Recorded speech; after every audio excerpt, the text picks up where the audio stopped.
All right, welcome to week 6. Welcome back. Now we're going to be moving into the revision and editing stage. We're still working on drafting. So if you're not 100% on your most recent draft, your rough draft, that's okay. It is a rough draft. You're just roughing out your ideas. It's moved beyond your notes. It's moved beyond your pre-writing or free writing that you've done, and it's now become a document that contains really more of a tangible expression of what you've been working on thus far. So now you can really sit down and be able to read your thoughts more in more of a formal format rather than just jotted down on notes or maybe typed out on a Word document. It's now more of a structure. Okay, so that's where we want to be at. We want to have an essay structure with paragraphing, with an introduction, with a thesis statement, and with a progression of logical support for that thesis statement. If that's where you're at right now, then that's okay. It shouldn't be looking like free writing right now. It should be beginning to have a form, beginning to have a shape, and that can be to one degree or another. Some of you may be, still on a very rough stage, just beyond those notes and that pre-writing. It does have a thesis statement. It does have an introduction. It does have your paragraphing, but it's still in a flux, a state of flux, still in a state of development, and that's okay. And then some of you may be in the middle. Maybe it's starting to take much more shape. It's starting to become much more formalized looking, and maybe if perhaps you've been working not really hard, and you've got it to a point where it is getting closer to working towards that final draft. So we're not looking for a final draft right now, but depending on where you're at, it's okay. We're going to get to the end of the session regardless. So hopefully you've been able to spend time on this and be able to invest. This is really just like research was an investment, just like all the thought that you put into this was an investment as far as your pre-writing. The drafting stage, the revision stage, the editing is just as important because this is all working towards that final draft where, in a sense, for the purposes of our course, is your publish deadline. Okay. Yeah, so once we get to week 7, of course, on the final due date of this, then it's over. But right now, we're working on it. We're polishing it. We're refining it. We're crafting right now. So that's okay. Don't panic. Of course, we want some content. We have to have content as a paper for an essay right now. It shouldn't be just a collection of notes. And I hope I'm not repeating myself, but I just want to emphasize that. It shouldn't be a collection of notes and just free writing. It should be an essay. That's what we need for content purposes.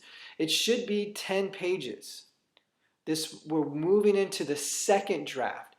You've got that first draft, the first rough draft, which should be an essay. And now we want to take that and we want to make it better. Okay, so each stage is to make it better. Okay, all right. So there are no reading assignments for this week, of course. If you're still doing research, which is still a possibility, you could still be trying to find that one source. There's that one point that you want to make, and you're trying to find exactly what you need for that one source, and that's okay. You still may be looking for some, but at least you have the 8 sources down. So if you go to 10, 12 sources that are 8 that are absolutely scholarly, and you maybe have 2 or 3 that are anecdotal that you're using for an illustration in your introduction or something like that, that's fine. So you could still be doing some research. You could still be doing some content development as far as your drafting. You're still trying to put together the content to make up that full 10 pages. Um, Hopefully you made it to the full 10-page content requirement for your first draft. For this, you really need to be at 10 pages. At this point, for your second draft for this week, week 6, you need to be at the 10 pages. It's going to be difficult to really get to that 10 pages on your final draft if you don't have the content now, because then you're struggling for content as you should be revising and you should be editing it. By the week 7, by the time you get to your third draft, it should really be all revision, absolutely all revision, and editing. Now, that's ideal. Now, of course, there's always challenges to getting schoolwork done. Always challenges. So, and some are more serious than others. That's understandable. Some things are really serious, and they are really serious challenges that come up, and they're difficult to avoid. They're difficult to overcome. And if some of those challenges have come up thus far, that's understandable. And if that's prevented you from having, the full 10-page content for your first draft, you have time to make that up. As we get to the final draft through this week, week 6 into week 7, hopefully any serious obstacles, serious challenges, hopefully have been overcome. That way you can focus completely on that final draft. And, with an 8-week course like this, the session goes by so quickly. And of course, the majority of us are, working adults. We work full time and we go to school full time. We have families full time. We have full-time lives. So it is just a matter of balance and prioritizing, and even sometimes then, a family issue can come up. But we have those 3 drafts to get it down to something that is near perfect as we can get it. So we ideally want that full 10-page. We ideally want to be able to get to that third draft and not have to worry about struggling for content. We're just kind of making adjustments to that final draft. But again, if you don't have that luxury of being able to do that, and you are still trying to develop content even through to your third draft, just make the best you can with that. It will be difficult, but as long as you meet that full 10 pages, you should be okay. Of course, it's difficult to anticipate with grading, but I'm not saying that 10 pages, will necessarily equal a satisfactory grade. Of course, content and execution and all of that, and there is a rubric that we do have that we need to meet, and the 10 pages are just part of that rubric. So I don't want to digress too far here, but there is an agony, there is a struggle to this process. There is a challenge and a battle that goes through this. This class it is composition, but there's so much more to it. It really is just learning how to do academia. And I hope you've really kind of come to see that in this class, that it's not just sitting down and writing. It is an entire methodology for really success in college, in your academic career. It really is applicable to other classes. So learning how to work through that struggle, that challenge, to really be disciplined, to overcome. A 10-page paper is a significant writing assignment. And so to be able to achieve that and accomplish that is something very much worth being proud of, and really working hard to complete. And so these next 2 weeks are going to be really worth investing your time, working hard, staying focused as much as possible, as much as depends on you, to really work through the process. So we've been working on drafting. And just to remind you, the drafting, these things all overlap. So even though you're drafting, even though you're writing, you may experience writer's block. The best, well, in my opinion, one of the best ways to overcome writer's block is to go back to pre-writing.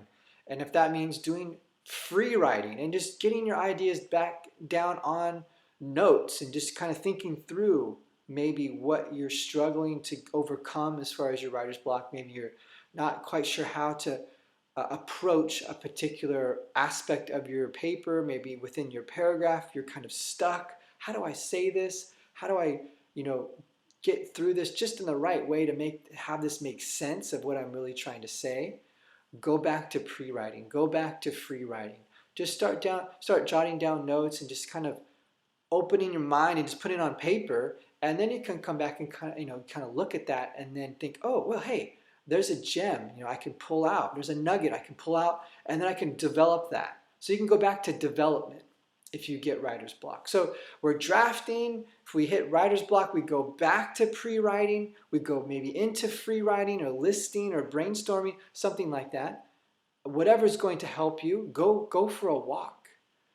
Get moving, move around. Maybe, do some dishes just to get your mind off of the paper, vacuum, or just do something, go walk your dog or anything like that, and get your mind off necessarily the writing of the paper and just start being able to think about the paper.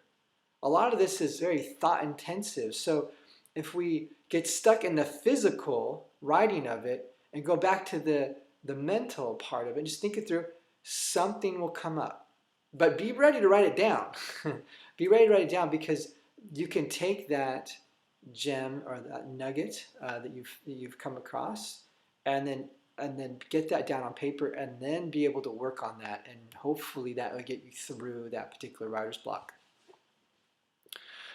So we're drafting, we're maybe going back and forth between pre-writing to overcome some writer's block issues, or maybe we're just stuck, or maybe we're just not inspired, maybe we're struggling, maybe we're frustrated, maybe we're stressed. And all those things can really make it difficult to write and to think. The blank page can be a bit intimidating and can be a bit taunting. It can taunt you. It can, what am I going to say? How am I going to say this? So again, being active, being physical, getting out of your normal routine, because really you can become almost kind of myopic, just sitting in front of the laptop or the computer screen, trying to put something down, and that can almost be more counterproductive than going back to pre-writing. So that's always an option. Now again, it's not set in stone. You don't have to do that, but that's typically what will work for you. Or as I said last week, you can just move on to a different aspect of your paper. Skip what you're on. If you're stuck, move on to a different point, maybe that you might feel more comfortable with, or more inspired to talk about, or more interested in. There might be something about your paper that's more interesting that you want to work on that you can skip ahead to, or you don't have to work chronologically, is what I'm trying to say. So you don't have to think introduction all the way through to the end, conclusion, and that's how I have to work on my paper. You can bounce around. If you have to, if that works for you, you can do that. So we're drafting. Now we're moving into revising. There's just your research paper that you're working on. There is a discussion board assignment, and there's tutoring. Those are the two new things for this week. So I wanted to kind of briefly go over that as an overview just for this week. And then there'll be two, as usual, there'll be two other lecture videos for us to watch where we'll get into more specifics about drafting, revising, and editing, and what are those differences, and how we can better organize that to make for a better second draft. Now again, we're not necessarily worried about the perfect draft just yet. So these are getting us to that third draft. Okay. So if you're looking at our course activities, so we just have, as I said, week lectures. Then we have an introduction discussion board post for us to work on. Introductions, I'm not going to really lecture on this too much, but introductions can be difficult. They can be challenging. How do I really present this topic and this subject? to my reader. Um, and there's a listing of 8 particular points that you'll need to consider as you work on this discussion board post. Please, as I said in the past, please follow the prompt, follow the rubric, write to the rubric, and that will, hopefully produce the grade that is specific to that rubric. If you want the A, go for the A category and write to that and fulfill those specific requirements, and the grade should take care of itself. But from my perspective personally, as I said in the last week's lecture, you want to shoot for an introduction that does begin somewhat broad, as I remember, if you remember what I said, it begins broad, something like an inverted triangle, and begins to narrow down to the actual specific thesis statement. So a somewhat broader historical context or background to your topic and argument, somewhat a little bit broader, just a little bit wider, as you would say, a wider cut from your thesis statement that then narrows down, giving that introductory background and context into your thesis statement. So that is one of our assignments for this week, working on how to craft an introduction just right. And it's going to be the same format as our typical discussion board posts. And then we have our tutoring. So for the tutoring, as you may have experienced with the first draft, for the second draft tutoring, it's going to be likely the same. The turnaround time can be 24 to 48 hours. The tutoring is going to be somewhat content-based, somewhat based on punctuation and editing and grammar and those types of things. There'll probably be some of that in there too. It's going to be a mixture. Keep in mind with editing, with the tutoring service online, it's not exhaustive. It's not. They're not going to read your paper and then give you an exhaustive feedback of everything to change with your paper. They're likely going to pick out specific things that just are more obvious to them as readers and that are probably the easiest for you to fix, or most important for you to fix. So don't assume that if you only follow just what the online tutoring gives you, your paper will be fine. No, the idea is you want to get as many readers as possible for this, not just the tutors, but if you have friends and family, if you have other students, if you're friends with other students, even amongst this class, you can trade papers. It's more difficult for students within the same class because as you're working on your paper, reading another student's paper can be a bit challenging because then that's time being used, not focused on your paper but on someone else's paper. But that's up to you. If you want to exchange papers, you can certainly do that if you know anyone else in the course. If you have any other friends, family, co-workers, anyone that you can convince to read your paper is good. No matter if they're a college student or not, no matter if they have a college degree or not. If the paper makes sense, if it's readable, then you know you're doing something right. If they're able to read it and learn something from your paper, that is good. Now, of course, objective feedback is good, but sometimes it's just the readability of your paper that is important as well. So the more you can get to read your paper, the better. The more critical feedback you can get for your paper, the better. So take advantage of the online tutoring, as well as taking advantage of the comments that I may have placed on your first draft. So if you look at the actual highlighted comments on the draft itself, there's going to be these little blue bubbles. If you click on that, it's going to be in-text annotation notes that can give you specific feedback from what I saw in your paper. So that's what we have coming up for this week.